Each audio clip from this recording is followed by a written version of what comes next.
नया वास्तु नया ज्ञान।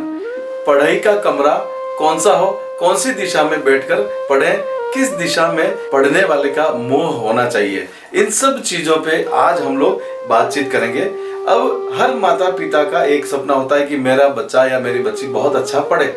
हर माता पिता को टेंशन होती है अपने बच्चों की कि वह अच्छी पढ़ाई करे, लेकिन उनके पास समय बिल्कुल भी नहीं होता अपने बच्चों को पढ़ाने का या बच्चों पर ध्यान देने का। अब यहाँ बात करेंगे कि बच्चा किस दिशा में बैठकर पढ़े। उसके लिए ये ईस्ट, वेस्ट, नॉर्थ और साउथ पढ़ने के लिए सबसे उपयुक्त जो जगह है वह है ईशान कोण।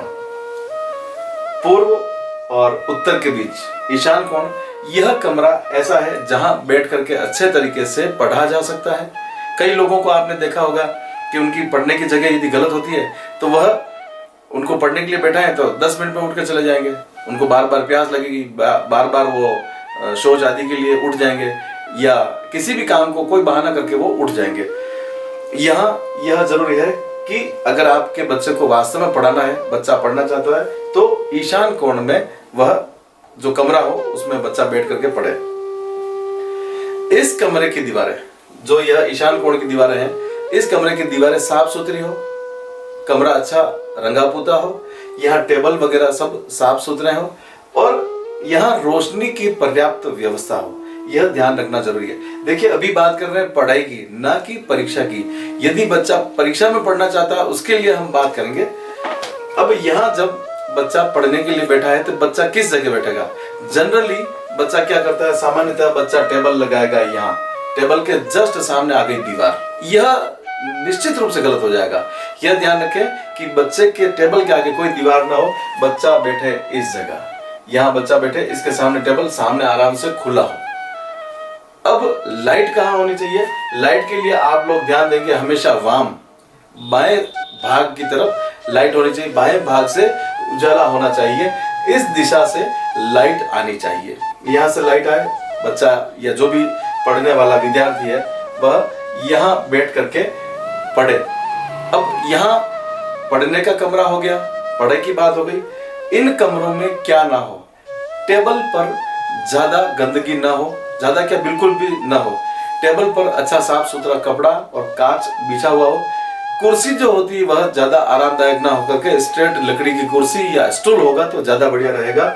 बच्चा उस पर बैठकर पढ़े। टेबल साफ सुथरा हो, उस पर एक कोई टेबल क्लॉथ बिछा हुआ हो। टेबल क्लॉथ किस कलर का हो, या तो ग्रीन हो सकता है या ब्लू हो सकता है या येलो या ऑरेंज, इस कलर का भी टेबल क्लॉथ हो सकता है। इससे बच्चे का मन पढ़ाई में अच्छी तरीके से लगेगा और वह याद करना शुरू कर देगा। जो भी पढ़ेगा उसको याद होना शुरू हो जाएगा। जिस कमरे में विद्यार्थी पढ़ रहा है, अब देखिए विद्यार्थी की कोई उम्र नहीं होती, 3 साल से लेकर के 100 वर्ष तक का व्यक्ति विद्यार्थी हो सकता है। जिस कमरे में विद्यार्थी पढ़ रहा है वह सिर्फ पढ़ाई का कमरा हो, न तो वह शयन कक्ष हो न स्टोर रूम हो। अब यहाँ जब विद्यार्थी पढ़ रहा है तो उस कमरे में शीशा भी नहीं होना चाहिए, कांच, दर्पण। नहीं तो आप देखेंगे कि बच्चा थोड़ी देर पढ़ा, कांच के सामने खड़ा होकर के हरकुर झरकुर करने लग जाएगा। वो हर कैसे मुंह बनाएगा, कभी नाक ऐसे करेगा, कभी आंखें ऐसे करेगा, वह उसमें कहीं न कहीं डाइवर्ट हो जाएगा। ध्यान दें, पढ़ाई के कमरे में शीशा नहीं चाहिए। पढ़ाई के कमरे में बेड भी नहीं चाहिए, क्योंकि कभी कभी ऐसा होता है कि बच्चा देखता है कि मैं कुर्सी पे ना बैठ के बेड पे बैठ के पढूं, फिर वहीं खाएगा, वहीं पढ़ेगा, वहीं सामान भी अस्त व्यस्त। बच्चे की यह भी आदत डालें कि जितना उसका सामान है वह अगर कोई बुक लेता है, कोई नोटबुक लेता है, पेन पेंसिल लेता है, तो पहले जो थे उनको पहले व्यवस्थित रखे। जो पहले किताबें खुली हुई बिखरी उनको व्यवस्थित करे, फिर दूसरे उठाए।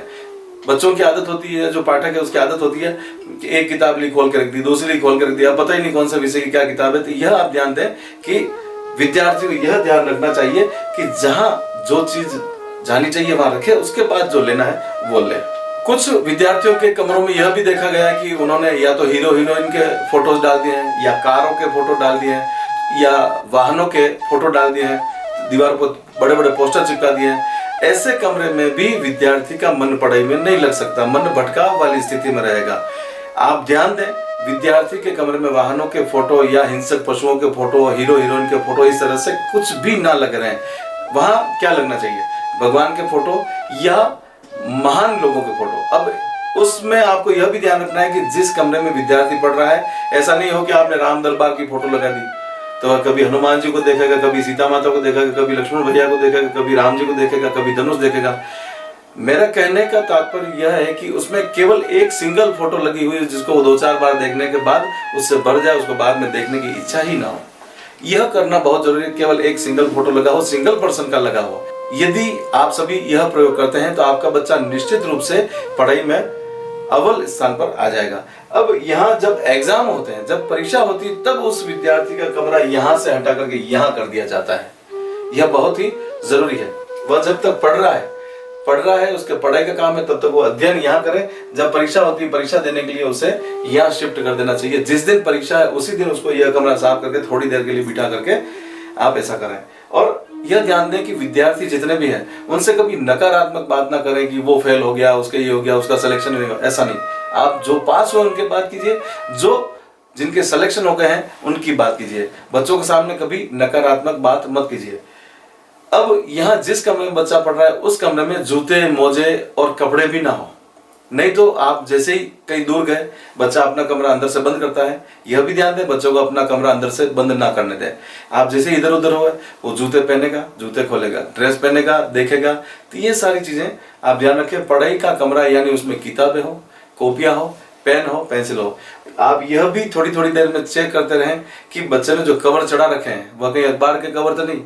आपने देखा होगा पुराने समय में अखबार के कवर चढ़े हुए होते थे, कई लोगों के फोटो उस पर बने हुए होते थे, तो बच्चे बैठे बैठे पेन से उनके मूछे, दाढ़ी, तिलक ऐसा बनाते।